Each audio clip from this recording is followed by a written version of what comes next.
afternoon, South Africa. Welcome to Afternoon Express. I'm Bonnie Mbuli. How you doing? I'm doing so good. Thank you so much. Tucked in today. Having to suck in the belly. Yeah, I'm competing with you. How do you like my suit look? Looking so good. Yeah, linen is such a good look on you. It's a thing, huh? It's a thing. Today we're hanging out with two young African ladies who are making waves in their respective fields. First up, South African-born, Zimbabwean-raised singer-songwriter Gemma Griffiths. She has the most soulful, beautiful voice, and she'll be performing live as well. Guys, we've listened to her sound check, and oh my word, you're going to be blown away. And also, if you have a passion for travel, then our second guest is just for you. Jessica Nabongo is from the USA, but her family has origins in Uganda. She's a travel blogger who has seen 100 countries, and she started a travel company focusing on promoting the most important travel of all, African travel. And on that note, head over to our social media platforms and answer our question for the day. What is the wackiest question you've been asked about living in Africa? Tweet us at Afternoon Chat, hashtag Afternoon Express, or comment on our Facebook page. I love it. Always what going is the overseas. wackiest question you've been asked? When I was young, I was on a cruise, and it was a terrible experience. I was at a reception on this cruise liners, and they were like, "Hey, so you've?" I said, "Where are you from?" "I'm from South Africa," and he's like, "So that can't be true. Why are you not black?" That's literally what I got. Most ignorant thing I've ever heard. My favorite one, or my worst one, was, I have a cousin in the Ivory Coast. His name is James. Do you know him? It's not a Wednesday on Afternoon Express without some design inspiration. We meet up with artist Adrian Diedericks, who makes the most incredible sculptures. You may have noticed our warrior sculpture in the loft in the corner. It is the work of Adrian. Indeed. So we'll catch up with him a little bit later on. But also don't forget, the food doesn't stop. We'll be bringing you some amazing recipes on the show. A delicious green smoothie with clover duo, plus some festive dessert inspiration with peach and vanilla trifle. Mwah! First up, Gemma Griffiths was born in Cape Town but spent most of her upbringing in Harare. She honed her songwriting skills in the US, and her warm, soulful voice has entertained audiences from Africa to the UK, including the opportunity to open for UK star Joss Stone on her world tour. Now she's back in Cape Town and ready to rock her hometown. Trying to live without your love is one long sleepless night. Let me show you, boy, that I know wrong from right. Every street you walk on, I leave tear stains on the ground. Following the boy I didn't even want around. Oh, baby, give me one more chance. Won't you please let me back your heart? Oh, darling, I was blind to let you go. But now can we just soak in it for a minute? What a great way to start the show. Welcome. Thanks so much for having me, you guys. You have an incredible voice. Thank you very much. It just draws you in. Has that been a work over time, or did you always kind of have this quality in your voice and you knew exactly what kind of a sound you wanted it to make? No, I think it was definitely something that I sort of learned and something that I found artistically over the years, but it definitely grew up a little bit. I listened to recordings from a few years back and I definitely sound a little younger. Wow, wow. Listen, obviously you were born in South Africa and then kind of ended up in Zim. I mean, there's a lot going on in Zim at the moment, trending over Twitter and all of that. But before we get into your thoughts on it, I mean, what exactly made this move from South Africa to Zim? Well, my parents are both Zimbabwean, and they were studying here in Cape Town and then ended up living in Simonstown for a couple of years, which is why I was born here. But I was 6 days old when I was back in Zim, so I spent my whole life there. Right. And then you spent some time in the US honing your songwriting skills. How did the opportunity to do that come about? I wanted to study, and I was looking around, and I definitely wanted to go somewhere completely different, somewhere where I didn't know anybody, where I could, you know, really experience and get thrown into something without any sort of way to hang on to anything, you know, go as far as you can and miss home a little bit. So I ended up at a jazz school in the States and studied there and loved it. Yeah. Wow. You know, we're having a conversation on the show on our social media platforms at the moment about like the craziest thing people ever ask you about living in South Africa, your travel journeys. I mean, what is the scene like in Zimbabwe? Because I'm pretty sure there's a lot of perceptions around sort of what Zimbabwe's like in the music industry. We know South Africa quite well. We know what youngsters coming out of our community's experience when it comes to pursuing a career like music. What has been your experience in Zim? How is the scene out there? You know, I think Zimbabweans are born singing and they're born dancing, and music is a massive part of our lives. It is our lives, I guess. Yeah. And so it's vibrant, and there's so much happening, and there are so many incredibly talented musicians coming out of Zim. Yeah. I mean, you've already had some really spectacular moments in your music career so far. Please share some of them with us. Sheesh. Ones that stand out for you? Yeah, I think opening for Just Stone earlier this year was a massive one for me. Another because vocalist, hey? Oh, she's incredible. unbelievable. That's amazing. She is doing a world tour at the moment, and I got the privilege of opening for her Wow. a couple of months ago, which was incredible. Yeah. Artists are also in some ways chasing for recognition from the industry, and to be nominated for things and for awards is always a big part of the journey, I guess. It's a little bit of affirmation to say, keep going, you're doing something that we like. And what was it like being nominated? And do you feel like your journey is moving towards more and more nominations, global domination, Zimbabwean domination, African domination? Fingers crossed on that. Zimbabwean Achievers Award, I was nominated for Music Artist of the Year, which was a massive thing for me. It's just to sort of have that recognition within your country. Zimbabwe and Africa is something very, very important to me, and something it's a place that I really want to explore completely as a musician. That's so incredible. that was a really big a really big step for me. Yeah. And when you say it's something that you want to explore as a musician, are you speaking from a lyrical perspective? Are you wanting to talk more about your experiences in Zimbabwe or your thoughts on Zimbabwe currently? So I found I speak Shona, and I've been writing in Shona. Oh my goodness, really? Please say something. What would You'd you love being on Afternoon Express today. Dino Kuda Afternoon Express. Ndiri kudzidza Shona ndino gona. Oh, shit, that's awesome. So I've been singing in Shona, and I think that that's something that I've loved to watch people who don't speak the language and people who have no affiliation with Africa contact me and just say that they don't know what I'm saying, but that if there's something so beautiful about that language. Yeah. And I want to bring that forward, that Africa has these, it's such a beautiful language to sing in, and it's soulful, and it's it needs to be heard. Wow. I guess. Stunning. Wow. Listen, what I'm finding so beautiful about listening to your journey now, I mean, I can read as much as I can about you, but listening to your humility in terms of how much you love your music, and in South Africa we struggle quite a lot with racism in our country, and to kind of, as a young girl yourself, coming out of an African country, to be singing in Shona, in a native language, must be quite almost a privilege for you to be able to express and explore the anti-perception, if that makes sense. Do you feel like there's a pressure on you to do that now? I think, you know what, at the end of the day, music has a power that can transcend any barriers and any boundaries. Absolutely. And anything that gets in the way that shouldn't be there. Music sort of breaks through that and shows you what's important, that we are all, we all have this love for something so powerful, and that's been an amazing thing to watch. Yeah, yeah. And going forward, what are some of the things you're looking forward to doing with the music here in Cape Town? Performing more, definitely. I've got an EP that we finished recording, and that's going to be coming out in February, fingers crossed. So it comes out in February. What's it called? Tentative, so I won't tell you just yet what it is called, because I'm changing between two names. But You also have is some shows coming yeah. up this summer, right? At Kirstenbosch.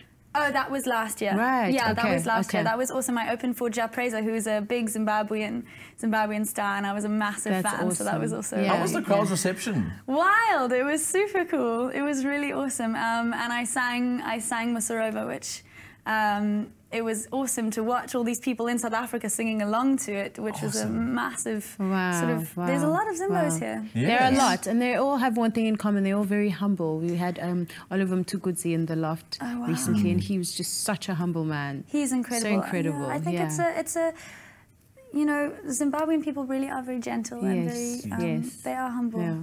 As you are. Man, what an incredible performance. She's with us in the loft today, so make sure you stay tuned for Gemma's performance later on Afternoon Express. But after the break, we head to the kitchen for some festive inspiration with a peach and vanilla trifle. It's almost as sweet as our guest.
Welcome back to Afternoon Express. We're live on SABC3 and it's about to get sweet in the kitchen.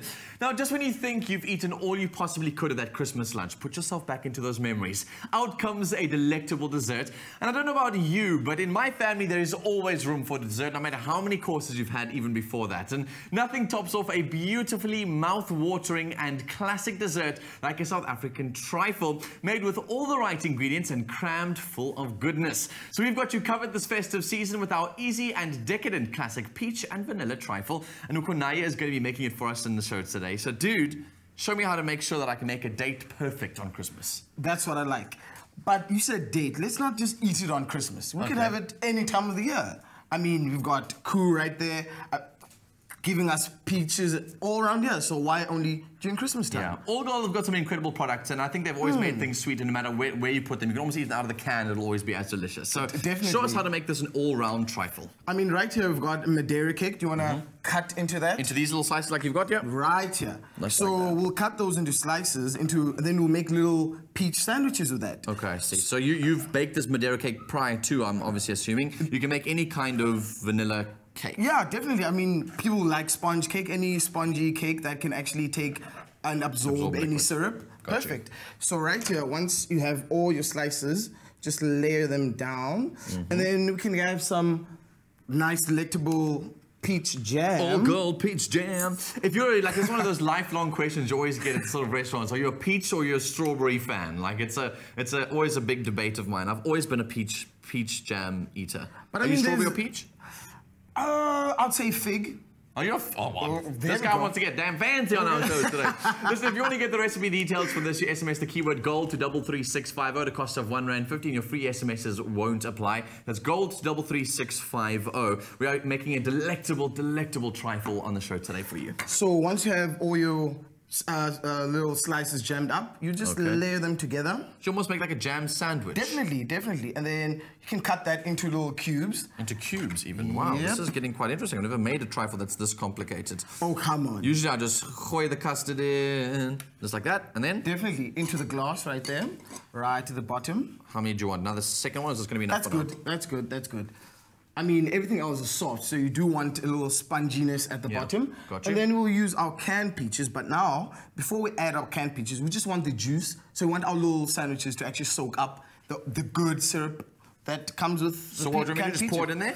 Well, Or you just can use to spoon a bit of it in Yeah, there? spoon just a bit of it. Okay, so we like that liquid. This used to be like a treat for me at home. My brother and I always used to, my mom used to try and make custard and these peaches as part of dessert. And then she used to like let us drink this juice afterwards. It was my favorite Why not? part. Just take a straw into that can and sip it up. Why not? Is that enough? That is enough. Cool. And then you can take on a few slices of that and then right on top of the sponge. Cool, so just like that, they can go. Yep.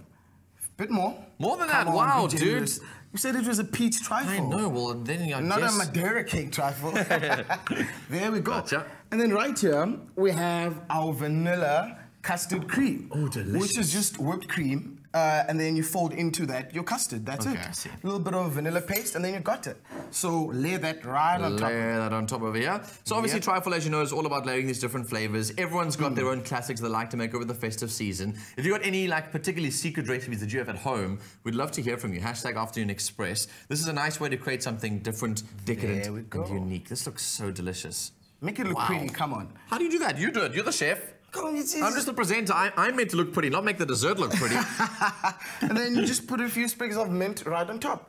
And there you have it. You have your beautiful Christmas trifle. Delicious. And simple and easy, just like that. Your Christmas and your festive season desserts are done and dusted. And as Kunaya says always to me, that these are kind of desserts you'd have any other day of the week. Definitely. So try it out before the festive season. Try it out again to make sure that you got the recipe right, and then make it on Christmas Day. And if you just tuned into the show and want to know how to make your very own, here's a quick recap.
Enjoy the convenience of all gold squeezy jam. Easy squeezy. It's real good. That dessert certainly looks delicious, but my hips have been doing a lot of lying lately, so I won't be touching that. But earlier on, we asked you on social media, what is the wackiest question you've been asked about living in Africa? Share your stories with us. And Samira Emihle said, do you ride elephants to school? Lloyd Khumutso said, where do I get the Western clothes that I'm wearing? Mind you, it was on Facebook. Asando Raphael said, I heard an interview on the radio station the other day, and after we did the interview, he asked, are you colored? LOL.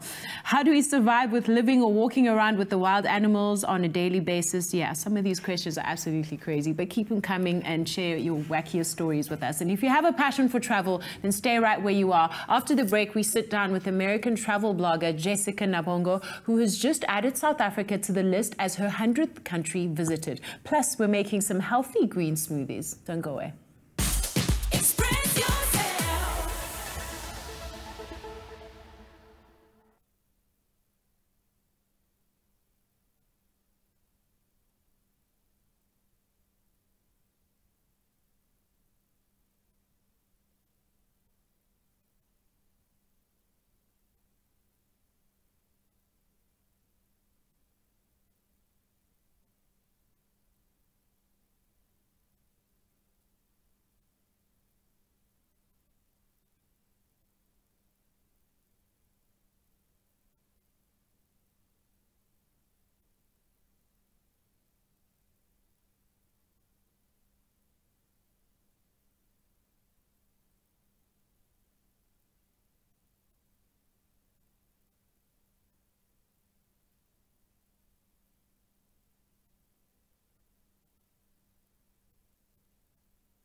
Denal is now Duo, made with love by Clover. Welcome back to Afternoon Express. Thank you so much for joining us. As promised earlier, when we think of international getaways, we always imagine the south of France, Milan, or the tropical islands of Asia. But we have the world's most beautiful countries right on our doorstep in Africa. Travel blogger Jessica Nabongo was born and raised in the USA to Ugandan parents and has developed a passion for our beautiful continent. She's currently visiting South Africa as her 100th country visited. Welcome. Welcome to South Africa. Thank you. How's your experience of South Africa been so far? It's been a whirlwind. We spent 48 hours in Johannesburg to begin. I loved it. I partied a little bit too hard. Yeah, but as Joburgers do. Right. Yeah. I loved Maboneng. We went to the Apartheid Museum, which was obviously incredibly interesting. And then we spent 4 days. We're spending 4 days in Cape Town, and then we'll go on safari. So yeah. Wow. I mean, you obviously you travel a whole lot, and you typically spend possibly like very short, intense times in each country. How would you say someone should attack a country that they're visiting for the first time in order to get the best of it? Yeah, I mean, I really think it just depends on what your interests are. For me, I'm particularly interested in culture. So I always want to find a restaurant where only local people are eating. Right. Oftentimes, I may miss some of the bigger monuments that you're supposed to visit just because I may meet a local person and just decide to hang out with them for a full day. I must admit, I don't do a ton of research before I travel. I usually just rely on local contacts to take me to the places that I need to see in any city. When you sound like you're very intuitive, so I'm sure you rely on your intuition as well. So you're a podcaster, you're a photographer, an entrepreneur, a graduate. You are so many things. How have you found that you've been able to use all these expertise and these skills in the work that you do as a blogger? Yeah, I mean, I think what makes me different from a lot of travel bloggers right now is that, you know, I studied international development in London. I worked for the UN. I speak a few languages, kind of. And so I think when I do my travel blogs or even just my captions on Instagram, it's about informing people about places. So a lot of people may look at my Instagram and think, oh, I'm just taking cute pictures. But also I'm trying to inform people about political issues or cultural issues in the different countries that I visit. And you now have an opportunity to do it in a way that immediately draws someone in. So that's quite exciting. And speaking of Instagram, you say sometimes people think your life is just one long vacation, but it's actually a lot of hard work. It's a lot. And how do you pull it all together? Early mornings. I'm usually up by 6. I don't get jet lag anymore because I mean I was in India like 3 weeks ago. In the last 3 weeks, I think I've been to like 5 countries. So I wake up quite early and I get a lot of my work done. And you have everything charged. Everything is charged. Yeah, because nothing in mine's ever charged. So I can imagine you have to go to bed with everything charged. And portable chargers. So. But yeah, I mean I try to find balance, but I really do want to like remind my followers like it's not a vacation. I'm working like now. Very thankfully, the South African Tourism Board flew me to South Africa. That means I have to make sure I'm getting amazing content, you know, so while I may want to just enjoy my meal, first, okay, let me grab my phone, let me take the picture. Is it good? Okay, but I'm so hungry, I just want to eat. And I'm sure you have to consciously be aware of opportunities to actually share a beautiful experience. Oh, for sure. Yeah, for sure. But I'm also very honest, because before going to Johannesburg, I heard a lot of negative things about it. And I try to filter out the negative things that people say about places. I was in an Uber and dropped the contents of my purse in that Uber, including all of my credit cards and my ID. Whoa. Freaking out the next morning, we get a call from the front desk. Our Uber driver brought all of my stuff back. All of your stuff all back. Of it. Credit cards. Awesome. I mean, he could have gone and swiped, and he didn't. Yeah. So I think you really have to go and experience a place before you can make any sort of evaluation. It doesn't matter what you hear from your friends. You have to go out and explore the place on your own. Yeah, and be hopeful about it and positive about it. Absolutely. You have to travel with positive energy. Yeah. I mean, 100 countries, and many of them multiple times, I'd say 98% positive experiences. Whoa. How does traveling to 100 countries actually change you? Because they say every place that you travel to changes you, and you take a piece of it with you somehow. I think it gives me a greater appreciation and understanding of humanity. And you realize it doesn't matter what language, what culture, anything. We're just people. I can be in Nepal and I don't speak Nepali, but, you know, I asked a taxi driver, you know, can I use your phone? A taxi driver on the street just let me use his phone. Yeah. And I think I also learned that people are kind. Mostly, kind. You know, we have this idea that people They are want evil. to be and as well. Everyone wants to be kind. Yeah. And so I think for me, it makes it difficult for me to understand racism, sexism, things like that, because we're just people. We look different, we sound different, we talk different. We're just people. Yeah, we're just, So tell me about Jet Black. You're an entrepreneur and you started a company called Jet Black. Yeah, Just share so what you my do. baby, Jet Black. It's a boutique travel firm, and we focus on tourism in the African diaspora. So Africa, Central and South America, and the Caribbean. And we do that because obviously I love traveling on the continent. Yeah. This is my 14th African country. And also just traveling to like Salvador, Brazil, I see people that look like me. Colombia and Cali or Cartagena, I see people that look like me. In Belize, I see people that look like me. And a lot of people don't travel to many of these countries often, and so it's just really interesting for me to see what that African diaspora looks like across the globe, and obviously from the Atlantic slave trade. So I really want to put shine a light on countries that people generally don't visit and are awesome. I was just in Zanzibar earlier this year. It's amazing. It's beautiful. You know, and the beaches aren't crowded because people don't travel there. Yeah, and they're clean and very pretty, Super pristine. clean. And you're born to Ugandan parents, and you often talk about the cultural challenges of going back to Uganda when you visit in the markets. Tell us about some of them. I get called Muzungu. You get called a Muzungu. For people who don't know, Muzungu is like a Bantu or Swahili word that means white person generally, but now like foreigner.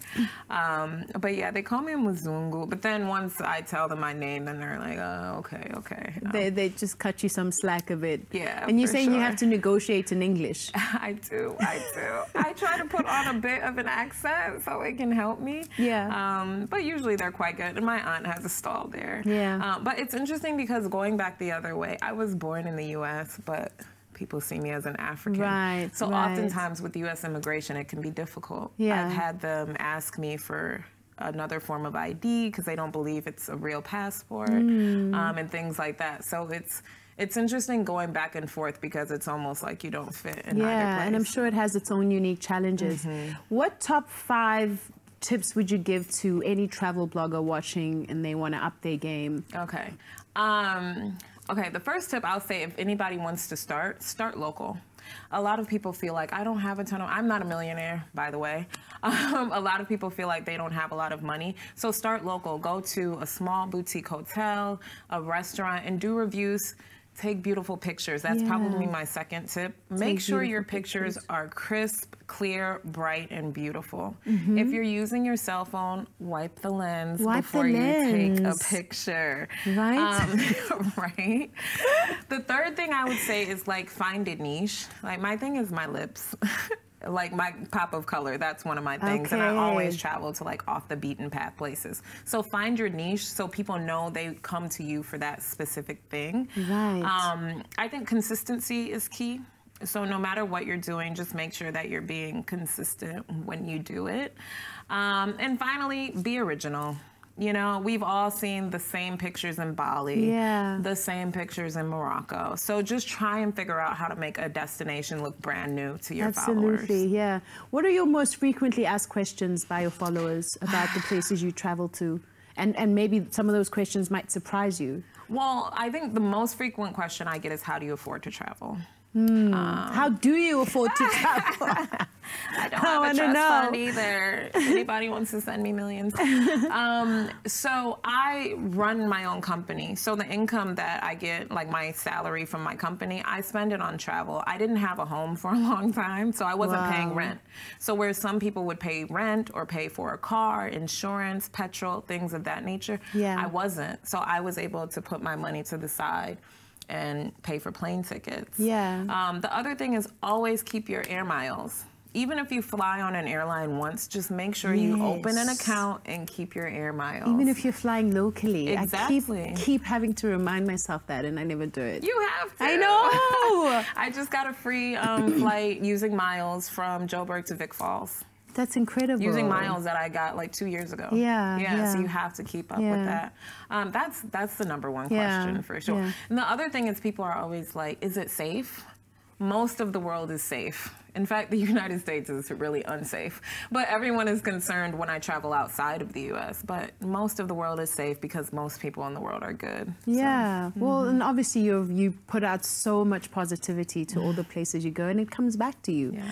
But thank you so much for sharing your journey with us. Thank you. We wish you lots of joy in your travels, and I'm sure there's many more to come. Yes, thank you so much. Let's have it over to Danilo. Danal is now Duo, made with love by Clover.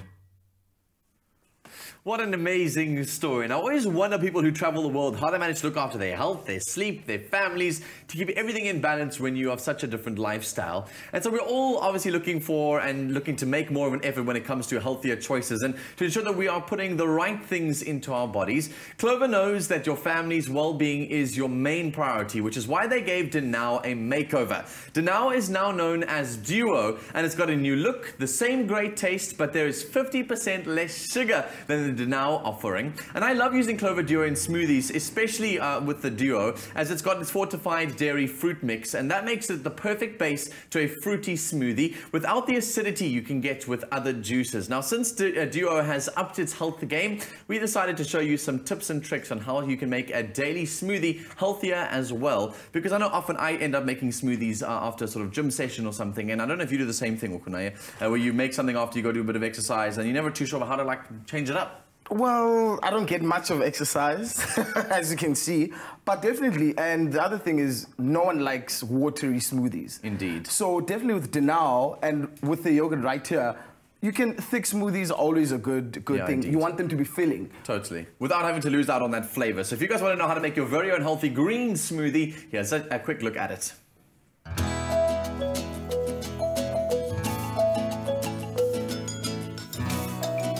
Research shows that people who drank dense smoothies felt fuller than those who had a thinner version.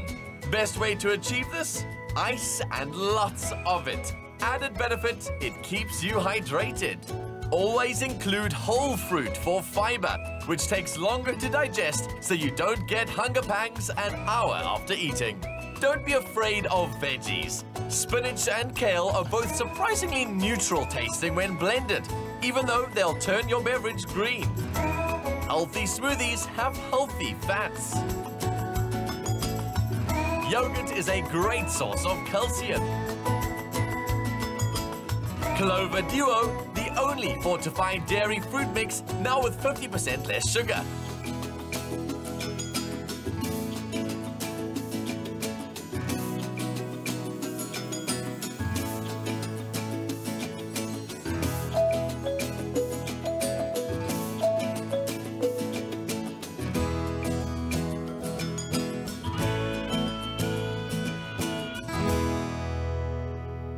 Made with love by Clover. Done correctly, smoothies are nutritious powerhouses that can pump you full of healthy fruits and veggies. Now, if you would like the ingredients for this great smoothie, then SMS the keyword Clover to 33650 at a cost of R1.50, and your free SMSs won't apply. This delicious treat could be yours. Have you tasted it yet? Let me try some. Oh, yum. And get the banana, get the green, get the fruit flavors. That is good. It is delicious. That is really good.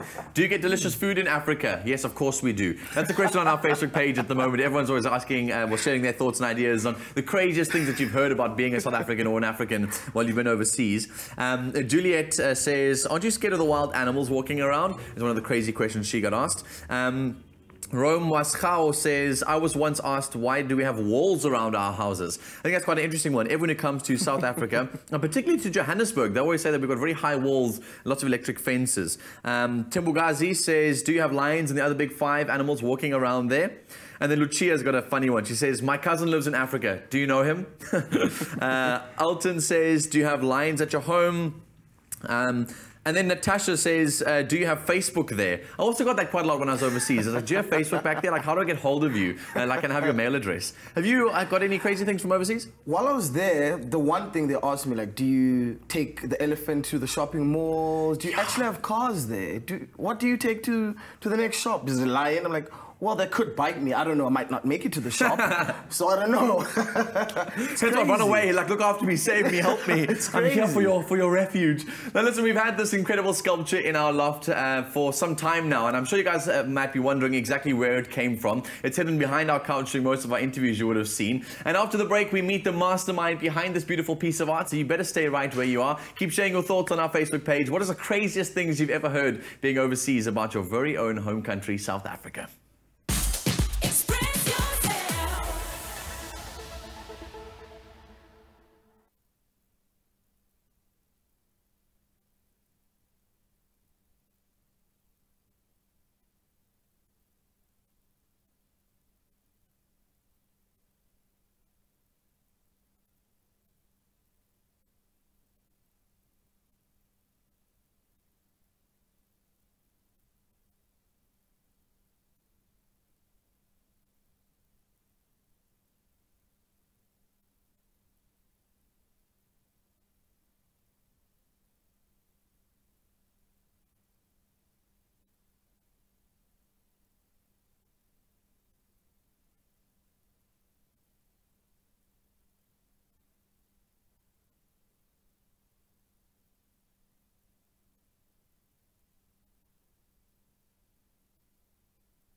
Thank you so much for joining us back on Afternoon Express. Together with My School, we are helping CHOC raise 1.5 million rand for their new house in Pretoria, and we want you to get involved. All you need to do is sign up for your free My School card and select CHOC as one of your beneficiaries.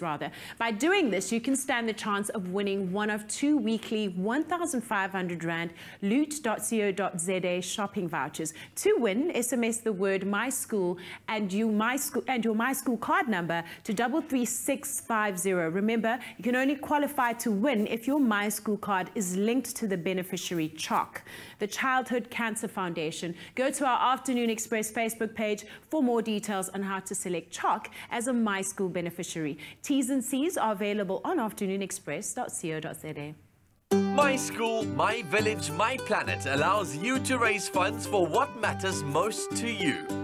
Afternoon Express, together with My School, want to help CHOC raise 1.5 million rand for their new Pretoria home.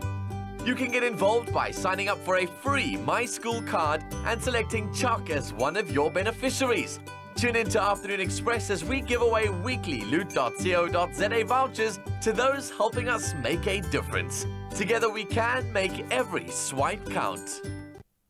Please make sure that you guys do your best to make sure we support some of these incredible charities. Now, if you're an artist or somebody who loves music and culture and history, for the continued growth and development of any of those industries, young talent is required to build upon the legacies of the masters who have come before them. And at just 26 years old, Adriaan Diedriks is an incredible art success story. The contemporary sculptor runs his own bronze casting foundry, and his work has been found in homes around the world, including our very own loft.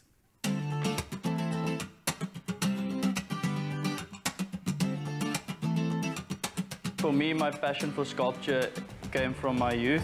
As a child, I used to tell my parents they shouldn't buy me toys. I would pick up sticks and stones and I would make little things for me to entertain me. I would not do my homework always, and I would rather go and walk and pick up things that I find interesting or that I see little creatures in, and I would try and make these creatures and go show my parents what I saw to hope that they see the same thing. And from there, I ended up somehow in sculpture and taught myself how to sculpt classically, and from this I started to make it a little bit more abstract and more experimental. And I get bored very quickly, so for me I like to challenge the sculptures by making it look like different things from different angles. So from the one side you'll see something, from some other side you'll see something completely different. I mainly work with ships, men and horses. It wasn't a planned set thing, it was something that developed over 10 years. And then working with power constructs or power theory within this. So using the idea of rotten wood or wood from shipwrecks because of the excess of water. Usually what happens is that the water seeps to the center and it rots from the inside out. So I kind of use this as an analogy with the power structures in societies. Every project has outcomes and every project informs the next project. And it's about building stories and analogies between myths and archetypal things that we found within society from ancient Greece till modern day civilization, but I think that at the same time it's building my own myth, building my own story. The creative process for me is I tend to not plan often the piece. It's quite instinctive process. So I will weld up a structure, more or less, hope it's accurate, and then I'll start blacking clay or wax or plaster, and from this I'll start modeling the piece in a basic shape. After this I'll start putting in the detail and the textures and develop the piece. And then after this I have a team that works in my foundry, and basically everybody that works in the foundry acts as a limb to a body. For instance, once the sculpture is made and I've done my share, then the sculpture will be molded. From the mold it goes to the wax process. The wax process then gets quality checked by me. Then after this it goes to the ceramic department where we build a shell around the wax. We burn the wax out and we cast the bronze into the shell. This bronze then gets cleaned up and it gets welded back together. After this I will quality check again, and once the piece is quality checked it will go to patination where then I will decide which color I think will suit the piece best.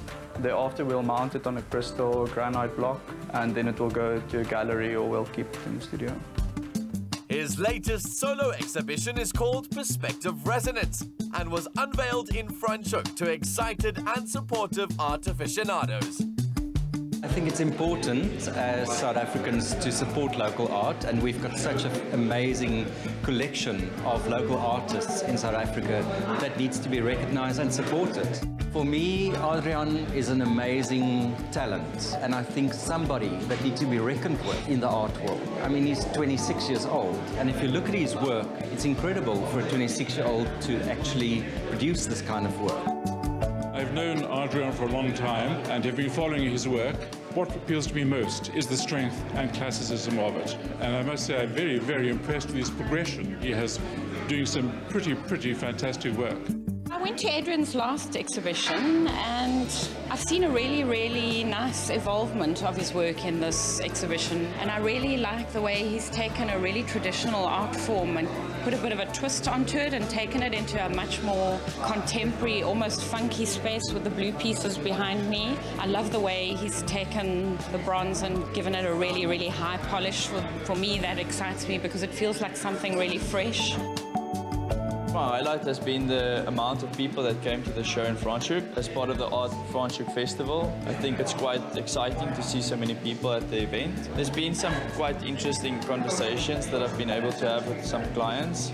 some people talking about the pieces, discussing how they see it, different views, you're able to get a different point of perspective rather than the one that you made it from.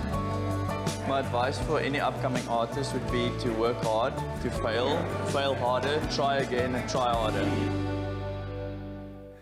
I literally can't resist. His sculptures are Adrian Point. Get it right. Really good sculptures on the show today. Listen, we're asking on our Facebook page all about traveling. I mean, we've had lots of experiences being overseas, and people have very warped ideas of what it means to live in South Africa or in Africa. And you're sharing all of your stories with us. And there's one that went way back from Nicole Kubisco, who says, when I spoke to someone in the Philippines, the person said that people here in SA are half human, half animal. I said no, and she called me a liar and then deleted me off the chat on Mixit. I mean, like, first of all, it was a really long time ago, Nicole. Then Pabalo says, I've been asked why you're wearing clothes, and especially clothes that cover all of the color, which I thought was a pretty interesting one. There was a comment on here from Shloni Topisi who says, is there Wi-Fi in Africa? I mean, really, people, come now. Like, these are the sort of things we get. Also, Alan had a very funny one. Alan van Wyk, he says, say something in African is the thing he gets when he's overseas. Milton says that he's been obviously asked, are our beaches safe in South Africa? And obviously the point is because they always think of us as having all these shark attacks, and so they wonder whether our beaches are safe. And then Hazel's going to have to elaborate on this one. I don't know if you guys can see it at the moment. Hazel says, do I still like butternut? I'm trying to understand that one, Hazel. Perhaps you found the wrong post on our Facebook page and are commenting on it. But if it has got something to do with something someone asked you while you were overseas, please do elaborate on that one. I'd love to hear from you. Keep your comments coming through on our Facebook page. It's Afternoon Express, or at Afternoon Chat using the official hashtag Afternoon Express. We'd love to hear from you. Ladies and gents, I'm so excited. The show's not over, and we've still got a live performance from songstress Gemma Griffiths. She is ready by her beautiful piano, and oh my word, is her voice ready too. You don't want to miss this? Stay right where you are.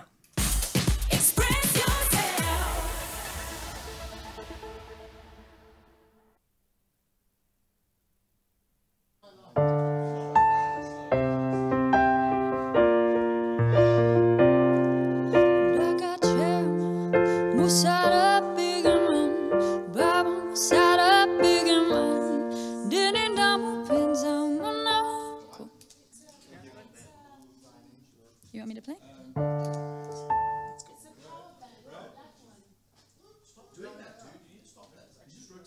All okay?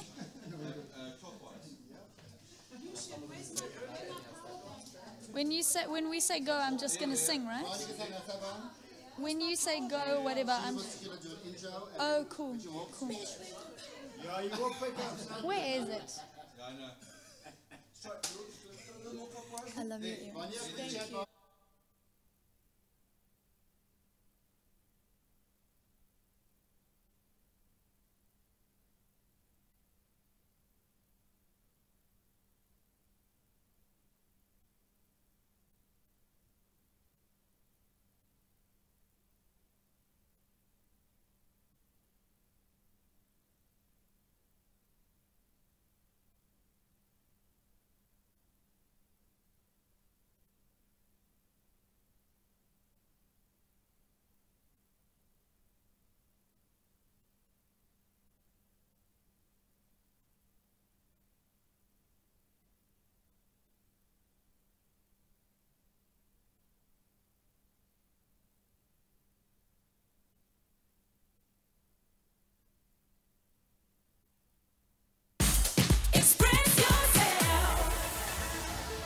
A warm welcome back to you on Afternoon Express. We're live on SABC3. Now, from Cape Town to Zimbabwe to the world, joining us back for a live performance is singer-songwriter Gemma Griffiths with Musarova Big Man. Musarova Big Man, what does that mean and what's the song about? So pretty much it's an interpretation of a dancehall song called Musarova Big Man, which is about a dad who comes home and catches his daughter with a man in her bed. And so Musarova Big Man means don't hit big man.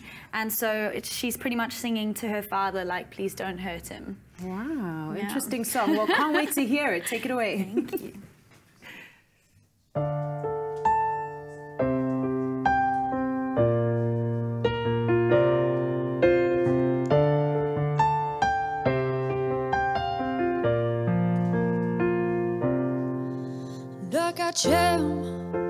Musara bigman, Baba Musara bigman, Deninda mo pinza muna, Deninda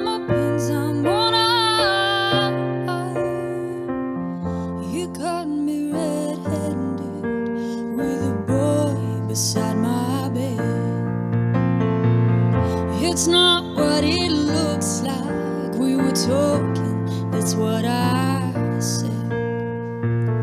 It's not his fault. I invited him to stay. Daddy, don't be mad. You were mad anyway. And I got you. Musara big man, Baba Musara big man. Denindamo pensa mona, denindamo pensa mona. Dakache, Musara big man, Baba Musara big man. Denindamo pensa mona, denindamo pensa mona.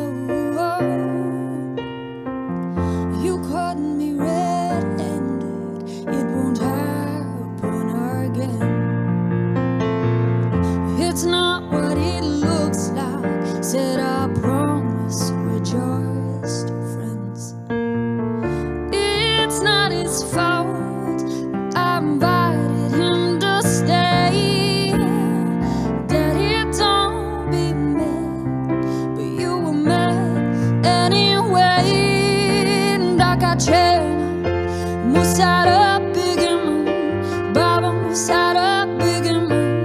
Denindamo pensa mona, denindamo pensa mona. Dakachema, Musara bigman, Baba Musara bigman. Denindamo pensa mona, denindamo pensa mona. Denindamo pensa mona, denindamo pensa mona. It's not his fault, he didn't get here on his own. Daddy, don't be angry, please leave big man alone. Dakachema, Musara big man, Baba Musara big man.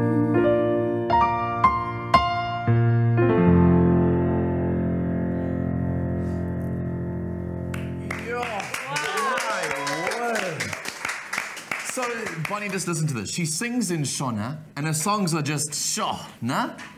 Wow, dude, your jokes are so bad today. I can't. It's going to be a great day.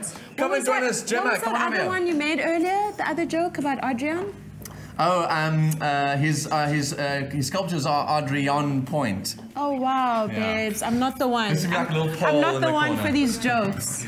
Gemma, come and join us in the loft here. I want to come and chat to you for a second. Jessica, My come word. join us. This was That was phenomenal. absolutely amazing. Oh my goodness, thank you. Congratulations. Yeah, yeah. Is music in your family? Is this like a family thing of yours? Yeah, we all played. My gran was a concert pianist, my grandpa played clarinet, my uncle plays, my mum plays. Come join us. Fantastic. That was beautiful. My word. I've never seen Danilo so flabbergasted. He's like literally Never mind. just I want your falling job over and I want your himself. voice. Like, can I, like, you know, steal the two of you, like, together? Can I be in luggage for you? Sure, come on. I need an assistant.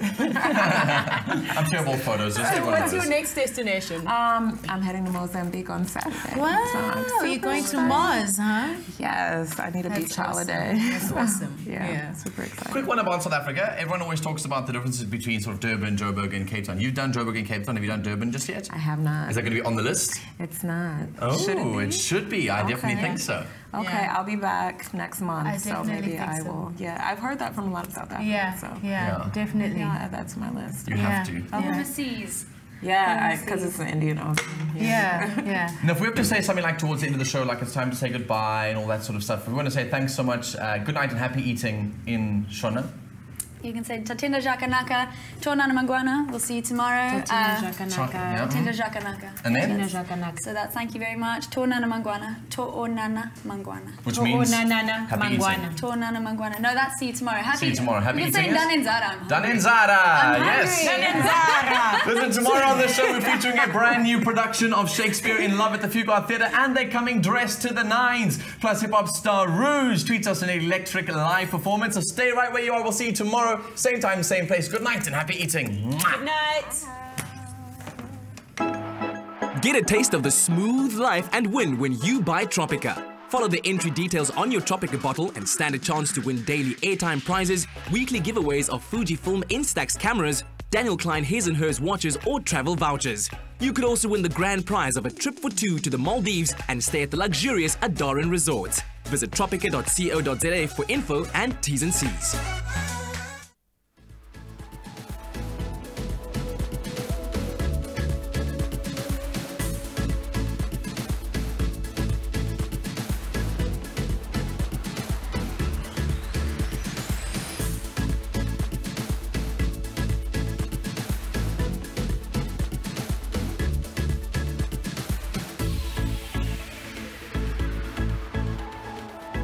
Afternoon Express, made with love by Clover. Another feel-good production.